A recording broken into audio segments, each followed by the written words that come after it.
अश्वनी शाही, ये राजनीति का साम दाम दंड भेद है। हर हथकंडा इस्तेमाल कर रहे हैं। कांग्रेस के खाते फ्रीज कर दो, पैसे ही ना उनकी जेब खोखली कर दो, या अरविंद केजरीवाल को जेल भेज दो। सारी कार्रवाई विपक्ष पर। संदीप जी देखिए, पैसे का हिसाब नहीं देगी कांग्रेस, पैसा चोरी करेगी आम आदमी पार्टी। आप हर जगह जाएंगे बैठकर 14 लाख रुपए का मामला 210 करोड़ रुपए फ्रीज कर दिए जाएं। ऐसा सुना है कहीं? सबसे बड़ा झूठ यही है संदीप जी, जो आज कांग्रेस के दो पूर्व अध्यक्षों ने और एक वर्तमान अध्यक्ष और उनके कोषाध्यक्ष ने बोला है खाते फ्रीज नहीं है इनके। आप अपनी टीम से कहिए, पता कर ले, खाते इनके जो लेन अकाउंट है उससे छोड़कर ऊपर के पैसे ये निकाल सकते हैं। 115 करोड़ रुपए पर रोक लग गई है कि नहीं लग गई है? 115 करोड़ रुपए पर रोक लगी है, लेकिन चिल्ला रहे हैं हमारे खाते 14 लाख रुपए का तथाकथित घपला या रिटर्न फाइल नहीं किए, 40 दिन में करने थे और रोक दिए 115 करोड़। संदीप जी 14 लाख हो या 14,000 हो, अच्छा, सरकार का पैसा है। अगर आपको क्या इनको एग्जम्प्टेड थे ये कि ये वो रिटर्न दाखिल नहीं करेंगे? अब वो गांधी परिवार का वो ये सरकार नहीं है, अब जनता की सरकार चल रही है। हिसाब आना पाई का देना पड़ेगा। और आप लोकतंत्र की हत्या की बात बैठकर करते हैं समाज के सामने। लोकतंत्र की हत्या आप कहिए। हाईकोर्ट ने क्या कहा? हाईकोर्ट ने ये कहा संदीप जी कि जब आईटी ने जो काम किया है सही किया है, 115 करोड़ छोड़कर आप निकाल सकते हैं। वहां भी लोकतंत्र की हत्या हो रही है।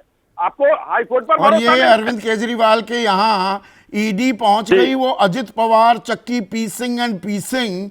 देवेंद्र फडणवीस कहते थे प्रधानमंत्री ने नेचुरली करप्ट पार्टी बताया एनसीपी को, 70,000 करोड़ के घोटाले का आरोप लगाया और महाराष्ट्र के खजाने की चाबी भी सौंप दी।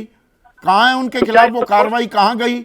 सुनील तटकरे के खिलाफ, हसन मुशरीफ के खिलाफ।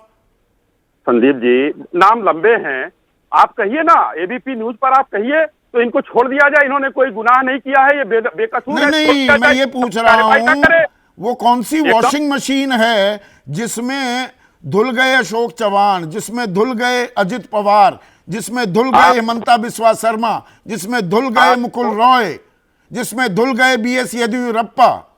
संदीप चौधरी जी, आप बहुत श्रेष्ठ और बहुत तजुर्बेकार पत्रकार हैं। अभी कुछ दिन पहले माननीय गृह मंत्री जी ने बड़ा स्पष्ट एक इंटरव्यू दिया एक चैनल को।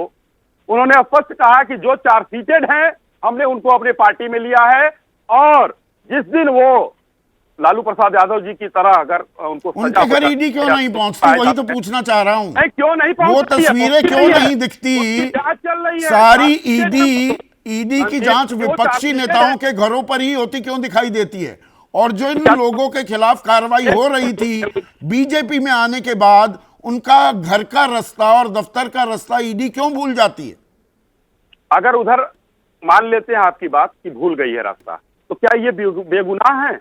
इसको आप और विपक्षी लोग बेगुनाह कह सकते हैं? मतलब आपके खेमे में जो आ जाए वो बेगुनाह हो जाए? इन्होंने चोरी नहीं की, नहीं।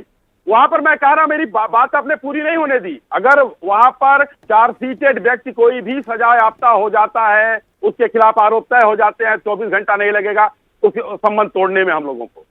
लेकिन जो ये चोरी करके गए हैं, चाहे शराब घोटाला हो, चाहे इनकम टैक्स का गड़बड़ी हो, इनको भी पकड़ना पुलिस का काम। नारदा, शारदा, व्यापम, सिंचाई घोटाला, आदर्श घोटाला, वो घोटाले नहीं है। नेशनल हेराल्ड का 5,000 का जो है जमानत पर, वो तो सरकारी चीज है ना, जमानत पर है लोग। क्या उन्होंने चोरी नहीं की है? अरे बाकी तो महाराष्ट्र में तो एक कमाल ये भी हो गया कि फाइल ही गुम हो गई। पुलिस कह रही है जी फाइल गुम हो गई। आने दीजिए, जांच आने दीजिए ना। कहीं जांच आने दीजिए, जांच होगी कहां? फाइल ही गुम हो गई। किसी को छगन भुजबल को लेकर फाइल ही गुम हो गई। उसकी एक कहानी चलाइए, अपने चैनल पर एक कहानी चलाइए। स्टोरी चैनल पर कहानी चलाइए। ईडी को कहानी नहीं मालूम, ईडी कौन सी कहानी लिख रही है? ये भी तो एक कहानी है अपने आप में।